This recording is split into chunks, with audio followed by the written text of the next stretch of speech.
O deməli, Allah Azza və Cəllə Quran-ı Kərimdə bizə tövsiyələr verir. Məsələn, buyurub, dünya həyatı sizi aldatmasın, tovlayan şeytan sizi tovlamasın. Və sonra buyurur ki, Allahı unudan şəxslər kimi olmayın. Və Allah Azza və Cəllə nə üçün bildirir ki, ey iman gətirənlər, Allahı unudan şəxslər kimi olmayın. Və bu haqda zəhmət olmasa danışardınız. Allahı unutmaq necə olur? Niyə Allah deyir ki, Allahı unudan şəxslər kimi olmayın? Məgər yəni Allahı unutmaq olurmu? Allah Teala Quranda buyurur ki: "Və la tekunu kellezina nasullah fe ensahum enfusahum." Yəni o kəslər kimi olmayın ki, onlar Allahı unutdular. Allah onlara özlərini unutturdu. Öz nəfslərini unutturdu. İbn Qayyim rahimehullah deyir ki, insanın Allahı unutması günahlar ilə olur. Günahlarla, asiliklərlə olur. Və günah edən insan Allahı unutmuş sayılır. Çünki insan günaha yönəldiyi zaman Allahın əzəmətini dərk etsəydi, addım atmazdı. Deməli, həmən anda insan unutmuş olur. Həmçinin o insanda cəhalət vəsfi hasil olmuş olur. Və Allah Teala onlara özlərini unutdurar, buyurur ki, nə deməkdir? Allah Teala o insanlara öz xeyirlərini unutdurar və bir də öz zərərlərini unutdurar. Və Allah Teala o insana öz xeyrini unutturur, insan bilmir xeyri hardadır. Və ona görə elə bil ki, sərgardan gəzir. İnsan xeyrin harda olduğunu bilməsə, necə onu etməlidir? Görsən, ondan yan keçir. Və həmçinin zərərləri unutturur və zərərlərin də unutmasına da səbəb, yəni o unutması nəyə gətirib çıxardır? İnsanın o zərərlərə düşməsinə səbəb olur. Ona görə Allah Teala çəkindirir ki, وَلَا تَكُونُوا كَالَّذِينَ نَسُوا اللّٰهَ فَأَنْسَاهُمْ أَنْفُسَهُمْ. Və eyni zamanda günahlarla yanaşı qeyd olunduğu kimi, yəni dünyaya bağlanmaq. Zəhmət olmasa, bu Allah Azza və Cəllə Quran-ı Kərimdə buyurur ki, dünya həyatının ləzzəti azdır. Niyə Allah bizə bildirir ki, dünya ləzzətinin həyatı azdır? Yəni, bəzi müsəlmanlar dünyaya elə bağlanıblar ki, elə sarılıblar ki, sanki əbədi bu dünyada qalacaqlar. Yəni, ahirəti tərk ediblər sanki. Amma Allah deyir ki, bu dünya həyatının ləzzəti çox azdır. Ümumiyyətlə, dünya özü özlüyündə azdır. Ümumilikdə dünya. Və insanın o dünyada olan hissəsi azdır. Nə qədər yaşayır insan? Yəni, əvvəlkilər yaşayırdı ki, 1000 il, 700. Amma Peyğəmbərimiz sallallahu aleyhi və səlləm buyurur ki, Ə'mər ümməti beynə 60 ilə 70. Yəni, ümmətim yaşı 60-70 arası olacaq və bunu aşanlar da az olacaqdır. Və həmçinin ümumiliklə insana verilən müddət azdır və sənə də o azdan qalan da azdır. Və buna görə də yəni insan bilməlidir ki, dünya ərəb sözüdür. Dünya sözünün iki mənası var. Yaxın və bir də aşağı. Dünya aşağı, dəyərsiz deməkdir və bir də yaxın, yəni sürətlə gəlib keçir. Aşağı olmasına dəlil odur ki, Peyğəmbərimiz sallallahu aleyhi və səlləm buyurur ki, əgər dünyanın Allah qatında ağcaqanadın qanadı qədər dəyəri olsaydı, kafirə bir qurtum su belə içirməzdi. Deməli, kafir su içirsə də o deməkdir ki, ağcaqanadın qanadı qədər dəyəri yoxdur. Amma insanlar əgər ağcaqanada görə döyüşürsə bir-birləri ilə, nə deyirlər onlar haqqında? Deməli, insan dünyaya görə bir-birləri ilə döyüşməsi, ağcaqanadın qanadına görə bir-birləri ilə vuruşması və yaxud ötüşməsi, yarışması. Və o ki, qaldı ikinci mənası yaxın deməkdir, yəni sürətlə gəlib keçir. Və insan özündən götürə bilər 40 yaş, 50 yaş, 60 yaş, elə bil ki, bir gün, günün bir hissəsi kimi gəlib keçib. Hətta qiyamət günü Allah Teala sual verəcəkdir. Kəm ləbithtum fil ardı adədə sinin, yer üzərində nə qədər qaldınız? Qalu ləbithnə yevmən abada yevm. Deyəcəklər, bir gün və yaxud da günün bir hissəsini qaldıq. Və dünya elədir ki, insan ona bağlandıqca problemlər ortaya çıxır. Çünki Allah Teala qəlb evini onu tanımaq üçün, onu sevmək üçün yaratdığı bir evdir. Yəni bədən üzvləri içərisində ən şərəfli orqan qəlbdir və ən əzəmətli ibadətlər də qəlb üçün ayrılıb. Və insan çalışmalıdır ki, ən əzəmətli ibadətlərin olduğu bir yerə, Allahı sevmək üçün, tanımaq üçün yaradılan bir evə mənasız şeyləri yerləşdirməməlidir. Və yerləşdirərsə nə olur? Əgər insan dünyanı qəlbinə yerləşdirərsə, burada çox mühüm məsələdir bu. Yəni insanın bunu bilməsi və düzgün tətbiq eləməsi onun həyatının çevrilməsinə, yaxşıya doğru. Yəni həyatın həqiqi mənalı olmasına səbəb olur. Əgər anlayıb düzgün addım atarsa. Deməli, dünya, insan əgər dünyaya bağlanarsa, qəlbən bağlanarsa, birinci onun quluna çevrilir. Peyğəmbərimiz sallallahu aleyhi və səlləm buyurur ki, Təis abdü dinar, təis abdü dirham, təis abdül xamisa, təis abdül xamilə. Dinarın qulu, dirhəmin qulu, ipəyin, məxmərin qulu bədbəxt olsun. Təisə və ntəkəs, bədbəxt olsun, təpəsi aşağı düşsün. Və izə şikə fələn təqaş və ayağına batan tikanı çıxara bilməsin. Yəni Peyğəmbər sallallahu aleyhi və səlləm ona bəddua edir. Və yaxud xəbər kimi gəlir və yaxud da bəddua kimi dinarın qulu. Yəni bir sual ortaya çıxır ki, belə baxanda kimsə dinara, dirhəmə və yaxud manata, dollara səcdə edən yoxdur. Nə üçün Peyğəmbər sallallahu aleyhi və səlləm dinarın qulu adlandırır? Yəni bu onu bildirir ki, insan qəlbən bir şeyə bağlanarsa onun qulu olur. Allaha bağlansa Allahın qulu olur. Əgər dinara bağlansa olur dinarın qulu. Və yaxud da dünya malına bağlasa onun qulu olur. Maşına bağlansa olur maşının qulu. Yəni fərqli ola bilər. İnsan müxtəlif şeylərə bağlanır. Nəyə bağlandısa, adam var qəbrə bağlanır, olur qəbrin qulu, evliyə bağlanır, evliyanın qulu, bürclərə bağlanır, olur bürcün qulu. Yəni elə bir ki, insan Allahdan ümid etmək, Allahdan qorxmaq əvəzinə görürsən ki, bürclərə ümid bəsləyir, bürclərdən yəni qorxur. Deməli, insanın bu fəsadı nədir? Yəni, müsəlman, o demək deyil, müsəlman kasıb olur. Müsəlman da zəngin ola bilər. Amma harada olmalıdır? O insanın, dünya malı insanın əlində olmalıdır. Yəni, nə vaxt ki, qəlbinə girdi, birincisi, insan onun nökəri olur. İkincisi, Allah Teala onun özü ilə insana əzab verir. Birincisi, onun nökərinə çevrilir. İkincisi, onun özü ilə insana əzab verilir. Misal olaraq, çox şey misal gətirmək olar. Məsələn, maşın.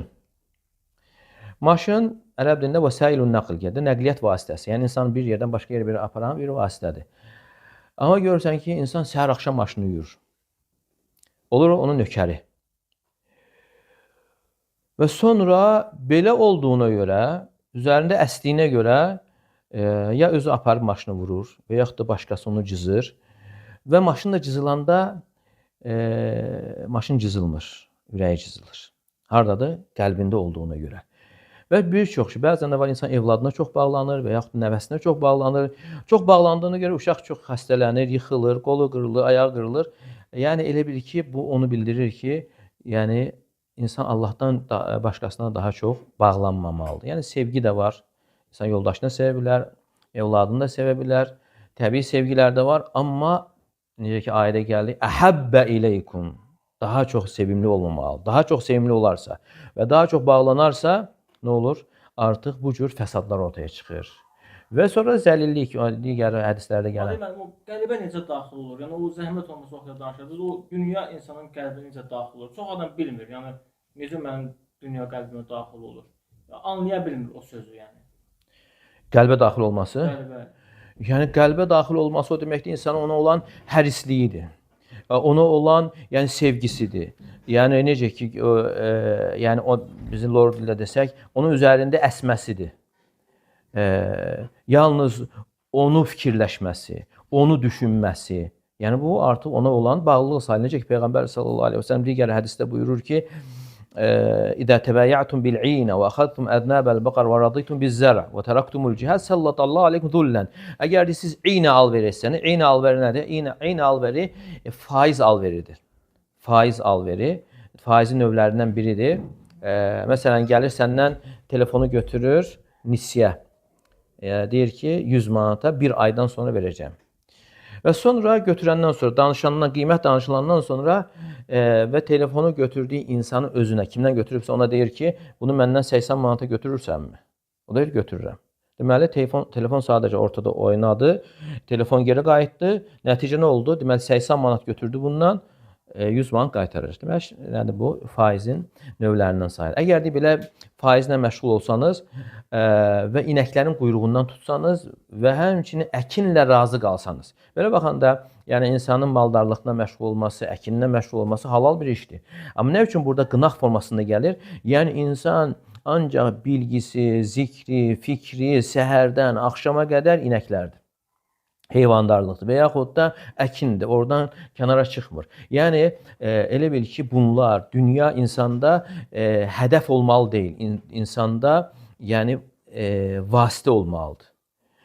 İnsan məsələn yaradılış qayəsi nədir? Allaha olan ibadətini, qulluğunu gerçəkləşdirməsi. Qayə budur, hədəf budur. Yəni mənim yeməyim, içməyim, yatmağım, lap əylənməyim bunlar yəni Allaha olan ibadətimi gerçəkləşdirmək üçündür. Amma insan bunun yerlərini dəyişərsə, artıq insanın yeməsi, yatması, içməsi və digər bu dünyavi işlər onun hədəfinə çevrilərsə, artıq insanda bir növ heyvaniləşmə hasil olur.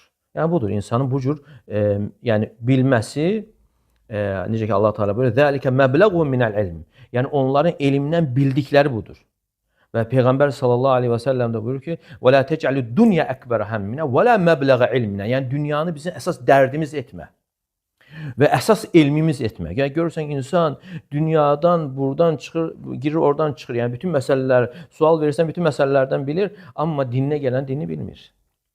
Hətta o sələflərdən gəldir, dırnağının üstündə qızılı baxdığı zaman, oynatdığı zaman onun saxta və yaxud saxta olmadığını bilir, amma dinindən heç nə bilmir, anlamır.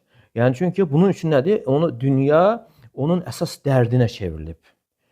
Ona görə ona bağlanır. Qəlbən bağlanır, onunla yatır, onunla durur.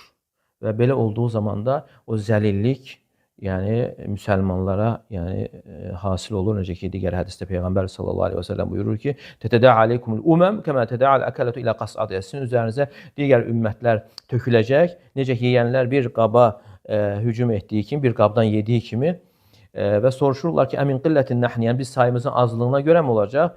Və Peyğəmbər sallallahu əleyhi və səlləm buyurur ki: "Bəl entum kəsir." Əksinə siz çox olacaqsınız. "Velakinnakum gutha'un ka-gutha'is seyl." Lakin siz selin gətirdiyi çörçöp kimi olacaqsınız. Allah Teala düşmənin qəlbindən sizdən olan qorxunu çıxardacaq və sizin qəlbinizə vahn salacaqdır. Vahn. Və soruşurlar sahabələr, vahn nədir? Deyir ki, hubbud dünya və karahiyyətul mevt. Dünya sevgisi və ölümü xoşlanmaqdır. Allah razı olsun. Sonuncu sualım qaldı müəllim. Bəzi müsəlmanlar salih əməlləri etməkdə səhlənkarlıq edirlər.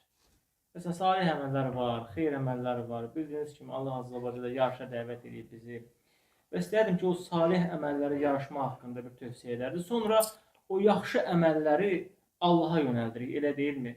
Allah Azza və Cəllə onları qarşılayacaq. Bir yaxud dediyiniz kimi xurmanı kimsə sədəqə verirsə, Allah onu böyüdür və digər əməllər də var. Yəni mən istəyirəm ki, müsəlmanlar bilsinlər ki, onların etdiyi yaxşılıqlar onların qarşısına çıxacaq və o Allah Azza və Cəllə belə əlinə düşürdü o yaxşı əməlləri və Allah Azza və Cəllə onları böyüdür. İstəyirəm ki, o haqda danışasınız, hətta müsəlmanlar belə deyək, qəlbi rahatlasın ki, nə qədər yaxşılıq edirlər eləsin, onun əvəzi var, onun mükafatı var. Bəzən insan Allah yanında olanı unudur deyə salih əməllərdə səhlənkarlıq edir. Buradan da yəni yaxşı olar ki, yəni ayələr və yaxud da hədislər hansı ki, salih əməllərin fəziləti haqqında yəni insan özü oxusun, öyrənsin. Çünki bir şeyin fəzilətini bilmək insanın onu daha yaxşı həvəslə, rəğbətlə, sevərək yerinə yetirməsinə səbəb olur. Məsələn, bir var insana deyirsən ki, filan zikr elə. Bir də deyirsən, əgər sən filan zikr etsən, sənin günahların bağışlanır dənizin köpüyü qədər olsa belə. Hansını daha yaxşı edər?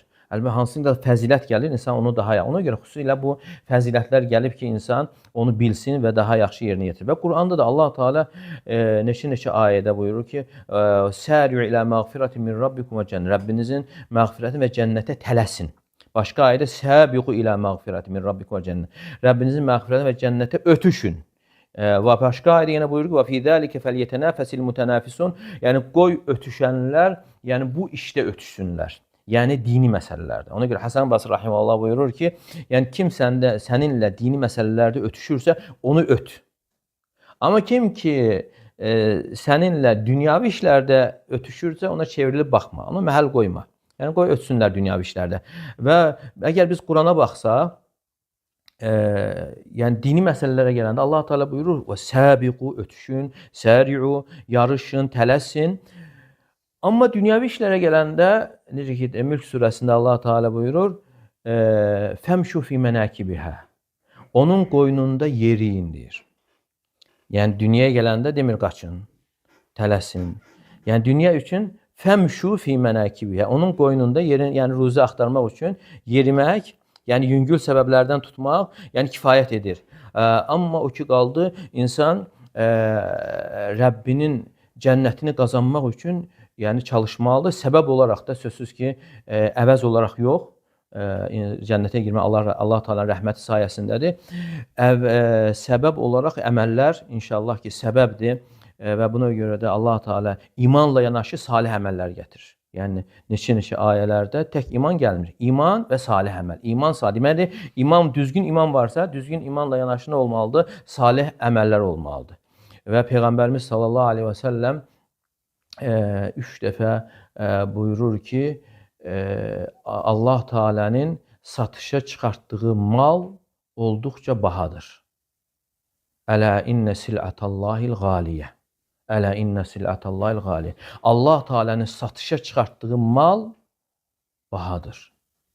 Bahadır və sonra buyurur ki, ələ innə sil'atallahi əl-cənnə. Allah Teala'nın satışa çıxartdığı mal cənnətdir. Musa aleyhissalam Rəbbi ilə danışığa gələndə qövmü ilə gəlir. Qövmündən müəyyən insanlarla gəlir və özü onları qabaqlayaraq gəlir. Və Allah Teala sual verir ki: "Və mə a'celeke an qawmike ya Musa?" Və deyir ki, ey Musa, səni tələsdirib gətirən nə oldu? Və Musa aleyhissalam deyir ki, "Hum ulay ala athari və aciltu ileyke rabbi litarda." Yəni onlar mənim arxamda gəlirlər. Mən isə ey Rəbbim sənə tərəf tələsərək gəldim ki, sən razı qalasan.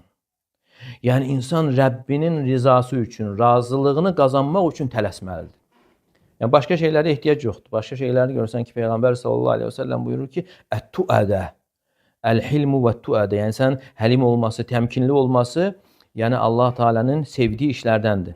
Amma Allahın rizasını qazandıran, Allahın sevgisini qazandıran, Allahın cənnətini qazandıran işlərdən ötürü insan gərək tələssin. Bu barədə nə qədər fəzilətlər haqqında kitablar yazılıb. İnsan gərək hər bir əməlin, namazın fəziləti nədir, orucun fəziləti nədir, hər hansı bir əmələ, xüsusən də o mövsümlər başladığı zaman gərək o fəzilətləri yaxşı öyrənsin ki, o əməlləri daha yaxşı yerinə yetirərək əda etsin. Çox sağ olun Adem müəllim. Amin. Təşəkkür edirik. Allah sizdən razı olsun. Allah sizdən razı olsun. Subhanallah, biləndik. Subhanakallahumma və nəşhədən ən